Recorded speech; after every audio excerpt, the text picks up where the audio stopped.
This is a podcast about our lived experience, which unfortunately includes infant death and subsequent mental health struggles. Please take good care of yourself and only listen if this content feels safe for you right now. We'll still be here when you're ready. Hi, I'm Judith. And I'm Alina. We both lost babies to SIDS in winter 2021. In the throes of grief, I reached out to a stranger on the internet and our friendship was born. In the years since, we've been working hard to survive, rebuild, and navigate the continual challenges that have come our way, including divorce, Job loss, dating while bereaved, moving multiple times, health scares, pregnancy and parenting a living child, starting new jobs, and so much more. We are tired. Happily ever after is out of the question for us, but this podcast documents our journeys to happier ever after because we believe life after loss is worth living. So join us as we laugh, cry until we laugh. Welcome to As Long As I'm Living podcast. We're so glad you're here. Okay, team, hello. It is your bereaved mom pals, Alina and Judith, here with As Long As I'm Living podcast. Ba-dum, ba-dum, ba-dum. I don't know why I'm introducing it this way, but we're here. Hello. It is not our podcast anniversary anymore. At some point it was. It used to be our podcast anniversary, and this episode was intended to come out around that time. But then the US election happened and we were on the floor and it was just kind of a bummer and it didn't feel like we wanted to celebrate and blah, blah, blah, whatever. However, we still want to do that episode because we got such interesting Oh my God, we got so many feedback from you guys. So many stories. So many. We asked you, where are you now since you started listening to the podcast, whether that was 3 years ago when we started it or 3 weeks ago? How far have you come in your loss? What has happened to you in your life since your baby died? And you guys really came through with a lot of interesting stories. And I just want to say right up front, we asked this question like 10 different times on our stories and in a question box and whatever. And I am 99.9% sure we're going to forget someone's when we're trying to record this. I apologize in advance. Chalk it up to grief brain. I'm so sorry, but that is probably going to happen and it is not personal. Yeah, I'm looking right now to try and find the stories. Okay. Yeah. Can you go? I'm going to read through our DMs. Can you go into our old stories to the question box? Absolutely. Okay. Yeah. You do the DMs. And some people sent audio files. So we're going to have to integrate that too. I know. Those are so fun. Those are great also. Those are so fun. Yeah. Heads up to our editor. We have other audio coming. Yes. Okay. So first of all, you guys have super interesting lives. And if you're the type of person who feels comfortable knowing that other people are suffering out there, this is for you because these people have some very challenging issues, which should make me feel really, really good. Okay. So this person wrote, this is from Juliet. She said, started listening to you guys from around the 3rd episode, very, very early on in the podcast. Can't recall how I found you, but I know your losses were pretty close to this death of my first son. Completely unexpected stillbirth during labor. He was alive when I went into the hospital following a normal pregnancy and alive during labor and died sometime in between the birthing process in late 2020. Now I have 2 living sons and have moved cities back to my hometown. So she moved back to Toronto from Ottawa. All right, I've got a couple here. This person said that she lost a baby and then she also lost her rainbow baby 10 days after birth, 4 failed IUIs and a miscarriage, and now she did IVF with a living rainbow, finally. I'm happy to hear that. A couple of other pregnancy after loss folks and IVF after loss folks. Someone says that since she started listening, she's advocated for herself and others more, and she's felt supported from the floor. She's currently navigating pregnancy after loss. Ditto, Rach. This person says, Emily, I've been thinking about this since I listened to Monday's episode, and I can't articulate how I feel, but here it goes. I feel like I've come so far, and I feel like I'm in exactly the same spot I was in 3 years ago. I totally get that. Hard relate. Because what it comes down to is I've learned a lot about my grief. I've learned the way it operates, the way it ebbs and flows, the things that exacerbate it and the things that soothe it, and how it likes to present itself and how I like to respond. I've learned the idioms that resonate with me, the books and podcasts that help me, the people that support me, the faith that carries me, the hope that allows me to move forward day by day. And by moving forward, my life has gotten bigger and better. And at the end or beginning or middle of each day, I think about the fact that my daughter, my firstborn beautiful baby girl, died, and I still cannot accept it, and I cannot believe it. Wow. That's a good one. That's beautifully written. And relate to that so much.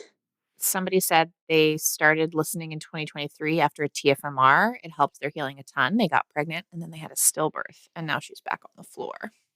So sorry you're back on the floor. Oh wow, a lot of subsequent losses. Another person says lost 2 more babies in pregnancy. Got POTS. What is POTS? I know what POTS is. It's like a disorder that makes people tired. Postural orthostatic tachycardia syndrome. Oh. You like have like random fainting spells and you have Oh like low energy. my gosh, got POTS. Looking to start IVF. Fun times. Definitely fun. Just kidding. It sounds like a nightmare. This one's from Teresa.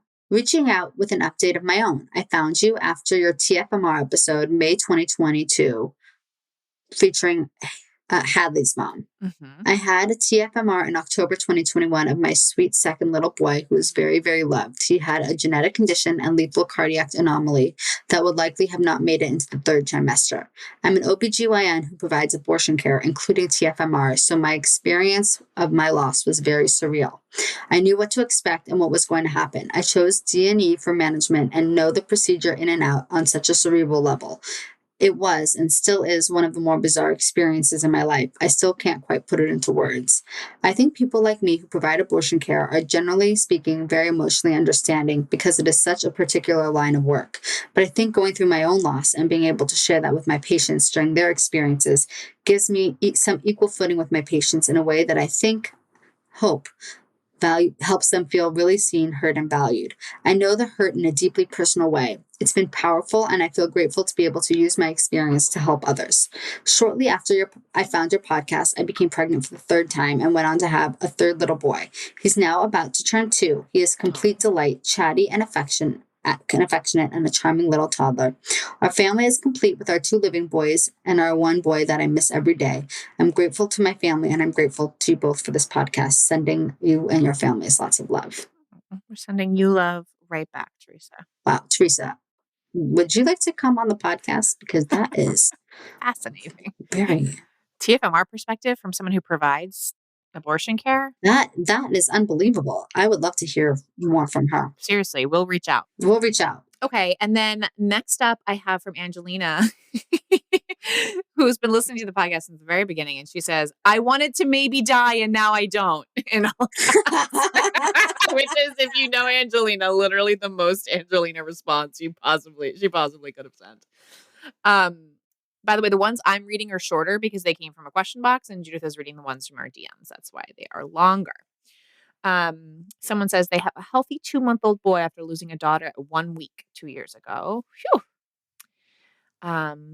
Someone else says started listening spring 2022 after daughter died. Rainbow baby girl just turned 1 year old. I also left my job 6 months ago due to anxiety of leaving her in daycare, afraid my rainbow would die. Wow, can relate to that for sure. My job was not supportive of a gradual turn to work, even when I said I'm worried she'll die. I felt bullied like I didn't matter, so I left. I'm really proud I chose me. I'm the happiest I've been since she died. Still grieving, still hard days, but open to more joy. I'm really proud of you. Me too. Me too. This one is from Dana. I was in the deepest, darkest days of my grief when I discovered your podcast in 2022. I remember listening for the first time thinking, finally, there's someone who gets it. Life has changed a lot since then. We moved cities, I changed jobs, got pregnant again, and just had my first living baby. But I still listen to you guys every week, and always, at least once an episode, I will find myself nodding along and saying, yep, to something you're talking about. Your podcast gives me comfort, and it feels like a big warm hug. Thank you for being with me on this tumultuous journey. That one was nice. Oh, that was really nice. This one's also nice, although it's also sad.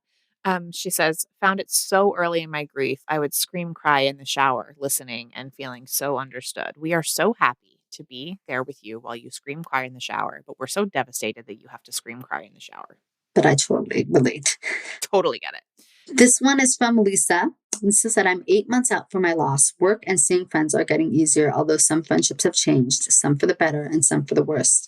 Small vacations with the husband and my dog are what I look forward to. I'm also 12 weeks pregnant with another boy, and this pregnancy after loss is no joke.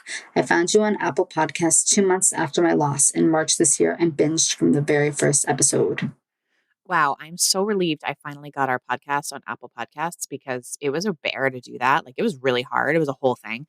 And and I'm so glad because, by the way, like almost 50% of our listens are on Apple Podcasts. So we would have half as many listens if I couldn't figure that out. It took me like a Thank year. you for figuring that out. You're welcome, Judith. This one's from someone named Danielle with a lot of dots above the letters, and that must be like a what is that Dutch thing with the dots? Is it Danielle? Am I saying it right? Is she the woman who's Dutch? Yes, I know, but is it Danielle? Probably. How do I say that name? I have not able to look at it, so I don't know. Or is it Danielle or Daniel? I don't know. I don't know the dots, but I'm going to figure it out. I started listening last week. Couldn't believe there was a podcast about losing your baby to SIDS and hearing your voices laughing and joking. It was a relief. I listened to the episode on the 14th of October and got an update about who you are and where you are in your process and started listening from the beginning. Thank you for speaking out. It makes me feel less alone, and I can relate intensely. You're both so great and strong, and although I wish we shouldn't have to be this strong. I lost my first son to SIDS in July 2023. He was just 17 days old. Our world exploded when he left us. Still in the midst of the postpartum maternity period, there was no explanation. I'm currently pregnant with our second baby, 15 weeks in, and feeling all the feels. It's tough and hard for people to relate. Thank you for being around, and greetings from the Netherlands. Oh, Danielle, she signed it without the dots, so it must just be Danielle. I had a lovely conversation with Danielle, and it turns out, because some of you may know that I lived in the Netherlands when I was a kid for a couple of years, and it turns out that she grew up in the town next to where I grew up, which is just crazy. Small, very, very, very small world. Also, her baby was super cute. We always like to get pictures of your baby so that we can get to know them. And I just said her baby was super cute. He was. All your babies are super cute. Okay. This person says, it's only 10 weeks since my baby died and life is bad. But God, this podcast helps. Kate, we're so glad to be there for you. And I'm so sorry that your baby just died. Okay, this one's from Amit. It said, "Hi, Judith and Alina. I began listening to y'all 4 months after the death of my firstborn, Myron. I think it's Myron, or maybe it's Myron. In May of 2022, the podcast has been a lifeline for me. Since then, I've given birth to another baby boy in July of 2023 who is still alive. And now I'm having a hard time finding ways to keep the memory of my oldest son alive with my youngest that feel age appropriate, meaningful, and special. Thanks again for asking your listeners for updates. I appreciate you both." Well, Amit, thank you so much for listening. Brittany, Nate's mom, just had Nate's little sister this past June. A lot of rainbow babies in the mix, guys. And I use that term. I don't mean to offend anybody, and if they don't think of their baby as a rainbow baby, that's how I think about it. But a lot of post-loss babies born. Someone else here says that they experience more loss in their family and they know how to navigate it now, but it still sucks. And that is so true. So true. We asked how you guys found us, and my husband responded to the question box and said Hinge. That's funny. Oh my goodness. This one is from Morgan. After my niece died suddenly and unexpectedly in March of 2022, my sister-in-law mentioned this podcast to my mother-in-law. I wanted to start from the beginning, so I went back to the first episode. I couldn't do any task without crying, and I turned on the podcast to hear you both laughing. And I thought, those bitches, how can they be laughing while talking about their sons? After a few weeks, I thought, Morgan, you dum-dum, of course you want your sister to laugh again, so maybe the podcast can bring a little hope. Sure enough, your podcast, which I hate that you have a reason to have it, has made me a better support person, has taught me how to say my niece's name loud and proud, and has made me less of an asshole. I hope there are many more years of your amazing podcast. Also, you two are the opposite of bitches. I don't know either of you, but I feel love for you both. I appreciate you saying that. We feel love for you too. That's a good one. Okay, a couple of pregnancy after loss, folks. Loss SMC says entering the third trimester of pregnancy after loss. Lots of anxiety and triggers ahead. Oof. Justice says 8 weeks. I'm assuming that means 8 weeks pregnant after 2 losses with no living children. Scared daily. Love your pregnancy after loss content so much. We have someone who says, I now have a daughter born 3 years after the daughter I lost. The same due date. Oh my gosh. Wow. You know, that's not the first time I've heard that happen. I know it's not. And then we have someone who's feeling significantly better emotionally thanks to EMDR. Still childless, going through IVF, no success yet. And that was me for a long time. So I relate to you, surviving infertility. I really hope that you have success soon. I think it is remarkable how much loss people can withstand, because there were very few of those where it was like, my baby died and now I'm feeling better. There was a lot of my baby died and then I had a miscarriage, or my baby died and then I got a disease, or my baby died and then Something else happened and then something else happened. but also like a lot of resilience in those messages. Yeah. And I'm just really proud of our community for, I think, I don't want to toot our own horn here, but I do think we have a community. I think we have um, cultivated a community of people who really care about their healing and want to be happier ever after. And I see that in the responses, even the people who they maybe aren't even close to happier ever after yet. Like, I still feel the hope and resilience there. And I'm really proud of everybody for keeping on, keeping on. It's not easy. Yeah. Yeah. To me, it makes me feel really comforted because a lot of the experiences that people describe feel familiar to me. There have been a lot of people who've changed jobs and changed cities. And I felt at the time when I was going through all this, I felt like I'm the only one, Yeah. who had all of that change in 1 year. And there were a couple people who sent in messages that they got divorced like you did in the loss. Yeah. And it made me feel kind of reassured that I'm not the only one who's had a lot of difficulties, that people A have. uniquely terrible life. Yeah, no, I do, because I live with a lot of normal people who don't have these issues. And it feels good to know that other people have issues too. And some people have issues that are worse than your issues. I mean, I don't know very many people, but there are certainly some people who have issues that are worse than mine. And it just makes me feel better, because then I go on Instagram and people are like complaining. Happy dappy. Da-ba-da. Losing their library books and whatever. Yeah. So thank you for being in the dark side of my world. Yeah. So the rest of this episode will be audio from those of you who sent in voice notes. And thank you so, so, so much for doing that. We love to hear your voices. It's like our favorite way to include you in the podcast is for you to send a voice note. So thank you to those of you who did that. And we will see you all next week. We'll see you next week. Bye. Hi, my name is Laura and I'm Evan's mum. And I lost my son Evan in 2019 to SIDS. He was only 6 weeks old. So it's been a really difficult last almost 6 years, which is crazy. And I guess how things have changed for me since discovering the podcast, which I'm not really sure when I found it, but I found it incredibly helpful. When I couldn't be at my support groups, it gave me, I guess, other bereaved parents to listen to, and that really helped while I was out walking for my mental health. But since discovering the podcast, I got divorced from my ex-husband, who had an affair sort of around the time we lost our son, and since that time. So yep, that was fun. But since being divorced, that allowed me to go and do IVF on my own and to have a baby on my own, which, like my son, he's 5 months old now. He was my rainbow baby. First and only pregnancy since losing my son Evan, and he just brings so much joy to my life. And it's been so confronting having a new baby since losing, my first to SIDS.